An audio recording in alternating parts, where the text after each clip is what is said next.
Disney's Disneyland. When you wish upon a star, makes no difference who you are. Each week as you enter this timeless land, one of these many worlds will open to you. Fantasyland, the happiest kingdom of them all. Tomorrowland, promise of things to come.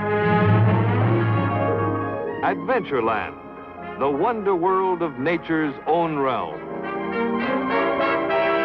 Frontierland, tall tales and true from the legendary past. Presenting this week from Frontierland, the Liberty Story.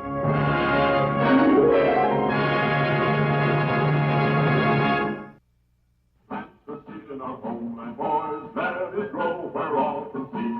Feed it with our devotion, boys, always the liberty tree. It's the tall old tree and the strong old tree. And we are the sons, yes, we are the sons of liberty. From time to time in Frontierland, we have presented stories from the frontiers of adventure and legend and history. But this program comes from another frontier, the frontier of human liberty. It's based on two books that have one thing in common, the story of liberty. This one by Robert Lawson is called Ben and Me. It's about a mouse that lived in Ben Franklin's hat. And later in the program, we'll get the mouse's view of our struggle for freedom. The liberties which we enjoy and take for granted didn't just happen.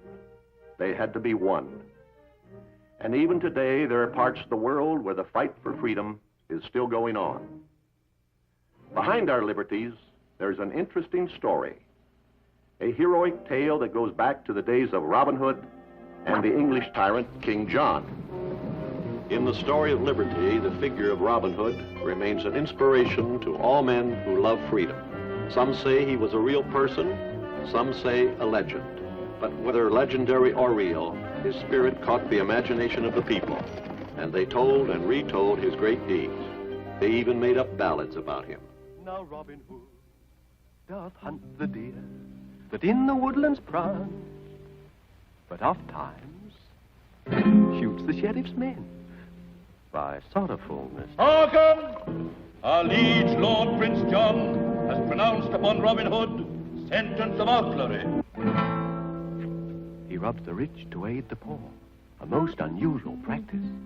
But now that he has been outlawed, he needn't pay his taxes. Oh. Robin Hood became a folk hero and a symbol around whom men could rally in their fight against oppression. The target for people's resentment was, of course, the tyrant King John, who believed he could levy tax upon tax to keep himself in power. Our men will maintain themselves, gathering my new taxes. My lord, you have a kingly mind. As with all tyrants, however, King John pushed his subjects too far. Finally, they stood together and forced King John to sign a document that is one of the most important of all time. This document, of course, was the Magna Carta, or Great Charter, the first guarantee of the rights of the individual. This was a great milestone on the long road to liberty. And out of this basic charter came what is known today as the Bill of Rights.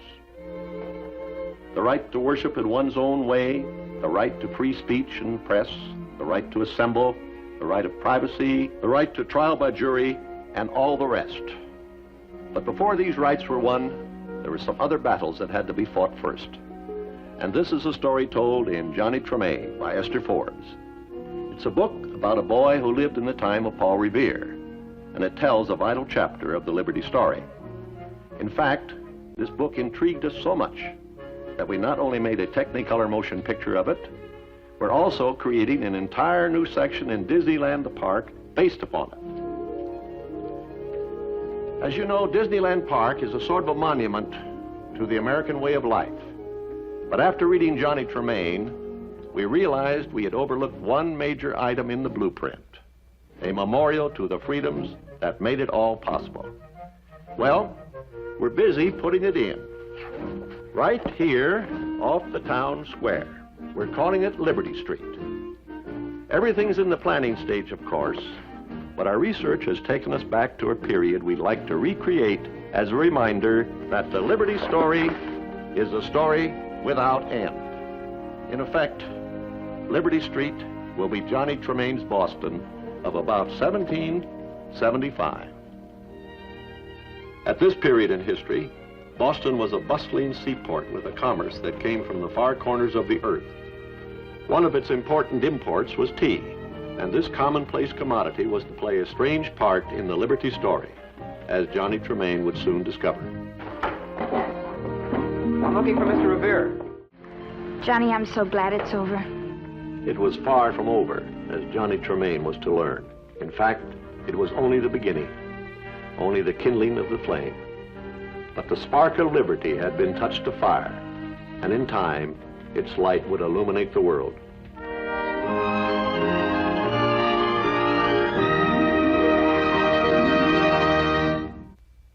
Before we go into the following subject, I would like to read a letter we received some years ago from a Mr. Nathan J. Birdwell of Philadelphia, which has much to do with this particular story.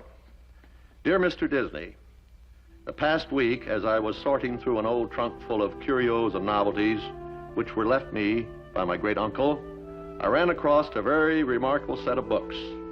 While I'm sure they would be a real prize as a collector's item, I feel that they would still be more valuable to your studio, and I would like to present them to your library. Enclosed, you will find a news clipping which explains the unusual nature of the origin of the books. Sincerely, Nathan J. Birdwell. Now, the clipping, dateline Philadelphia, April 8, 1894. Strange discovery in church ruins. The raising of the old church on 2nd Street came to a sudden halt yesterday when workers discovered a tiny room 18 inches square in the old brick foundation. The room contained various small articles of furniture of the colonial period, and on the shelf of a secretary desk was a set of very small books. These books were examined by scientists, historians, and librarians who arrived at one conclusion. Incredible as it might seem, that the books were written and published by a mouse. We are always interested in new and unusual animal books. So naturally, we were delighted with this unique addition to our library, for they are the only books we have which were written by a mouse. Despite their size, these tiny volumes contain a surprising amount of information, both scientific and historical. The first volume is titled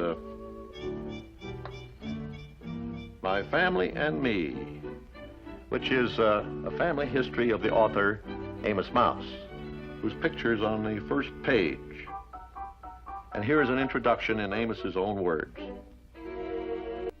The biographies contained in this book were based on diaries, manuscripts, and family records handed down through some 70 generations of mice, and to the best of my knowledge are completely authentic.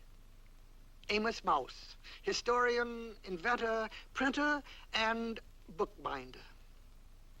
Now, let's see, the earliest record of my family dates back to 1568. On July 4th, 1776, the Declaration of Independence was adopted by Congress. I was very proud to have had a small part in the creation of this great document.